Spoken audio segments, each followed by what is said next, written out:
इस वीडियो में हम समझते हैं कि ईवीएम से मतदान कराने के बाद जब मतदान समाप्त हो जाता है पोलिंग वाले दिन और हम सामग्री सील करने के बाद जब सेंटर पर पहुंचते हैं, जहां काउंटर पर पहुंचते हैं, जहां सामग्री जमा हो रही होती है, तो इस वीडियो में हम समझते हैं कि हमें हाथ में खुला क्या क्या रखना है।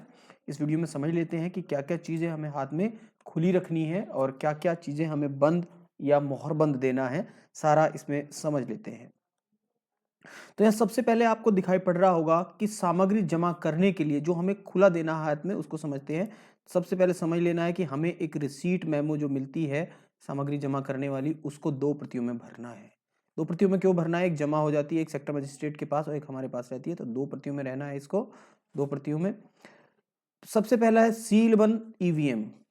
जो इसकी तीनों यूनिट है, यहाँ आप देख रहे होंगे तीनों यूनिट, कंट्रोल यूनिट मोहरबंद, बैलेट यूनिट मोहरबंद, वीवीपैट मोहरबंद। जो कंट्रोल यूनिट है इस पर हम मतपत्र लेखा मतपत्र लेखा बांधते हैं, इस पर मतपत्र लेखा बांध देते हैं एक सीयू पर, ये भी आप समझ लीजिए।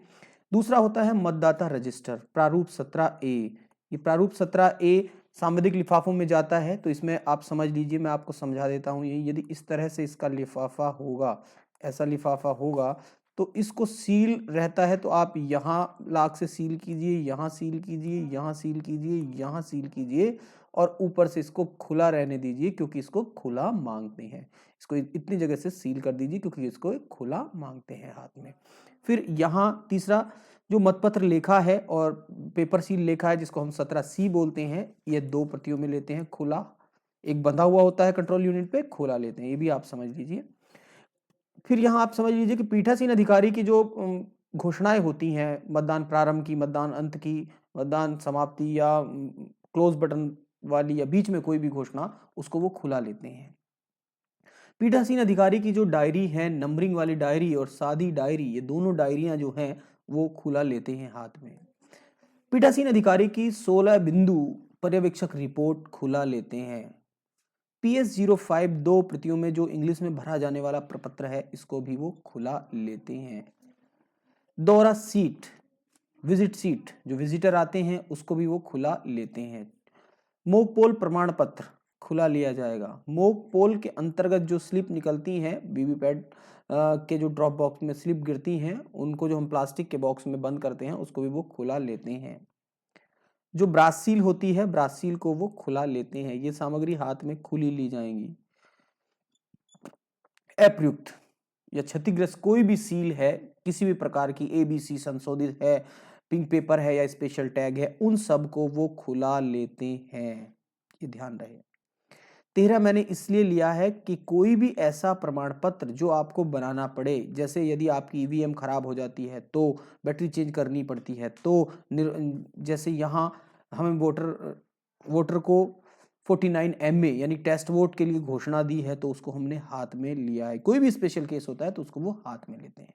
एक चीज और समझ लेते हैं कि प्रथम पैकेट, द्वितीय पैकेट और तृतीय पैकेट में जो सामग्री रखी जानी है, उनको पेपर पे हम उसी क्रम में, एक पेपर पे उसी क्रम में लिखेंगे कि पहला लिफाफा किसका है, दूसरा लिफाफा किसका है, तीसरा लिफाफा किसका है, चौथा लिफाफा किसका है, जिससे सामान जमा करने में आसानी रहे। ये चीजें हाथ में खुली ली जाती हैं। अब हम समझ लेते हैं कौन सी चीजें हाथ में बंद दी जाती है, मोहर बंद दी जाती हैं। तो पहले आते हैं हम सांविधिक लिफाफे पे, यानी कि जो बंद या मोहर बंद दी जाती है। सांविधिक लिफाफा ग्रीन वाले पैकेट में रखा जाता है। ग्रीन लिफाफे के अंदर सांविधिक लिफाफा बनता है, उसका ग्रीन होता है उसका कवर। उसके अंदर जो लिफाफे रखे जाते हैं वो समझ लेते हैं।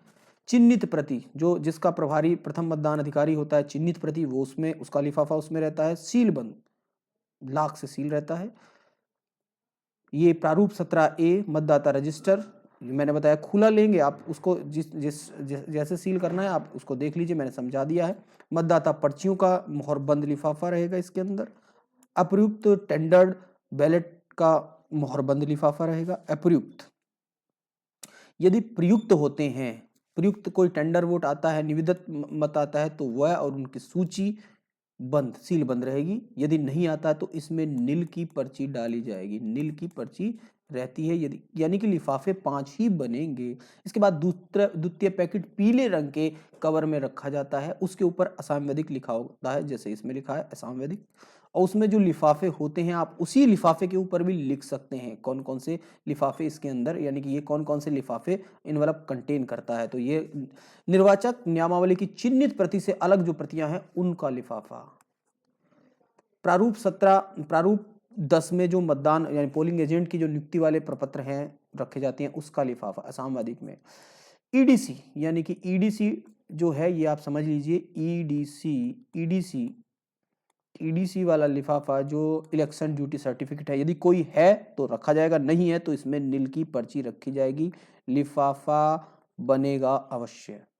इसके बाद नीचे आप देख रहे होंगे यहाँ आ रहा है प्रारूप 14 में चुनौती यानी चैलेंज मतों की सूची है, तो इस लिफाफे को इस वाले ध्यान रखें, इस लिफाफे को लाख के द्वारा सील किया जाएगा। असम वैदिक में यह लिफाफा लाख के द्वारा सील किया जाता है, ये सील बन जाता है चैलेंज वोट और उसकी सूची वाला लिफाफा। यदि नहीं है तो नील की पर्ची जाएगा सील बंद। उसके बाद प्रारूप 14 अंधे और असक्त निर्वाचकों की सूची और उनके साथियों की घोषणा, यदि कोई है, नहीं है तो नील, है तो लिफाफे में जाएंगी असम वैदिक में। इसके बाद नीचे देख लेते हैं, निर्वाचकों से आयु के संबंध में यदि घोषणा कोई प्राप्त होती है और उनकी सूची है तो वह, नहीं है तो नील की पर्ची जाएगी, लिफाफा अवश्य बनेगा। चुनौती दिए गए मतों से संबंधित जो रसीद है, जब चैलेंज आ रहा है या नहीं आ रहा है, यदि है तो वो रसीद और धनराशि, नहीं है तो नील की पर्ची जाएगी, ये आप समझ लीजिए। उसके बाद ये मैंने बताया है जितनी भी प्रकार की जो सीलें मिलेंगी उनके लिए लिफाफे बनते हैं असम वैदिक में। यदि वो हाथ में ले लेते हैं उन सील्स को तो लिफाफे उनके तब भी बनेंगे, ये बात आप ध्यान रखें। ये असम वैदिक लिफाफे। फिर तीसरा पैकेट भूरे रंग के लिफाफे में जाता है, ब्राउन वाले लिफाफे में, मैंने उसी कलर से लिखा हुआ भी है जिस कलर के लिफाफे में जाना है।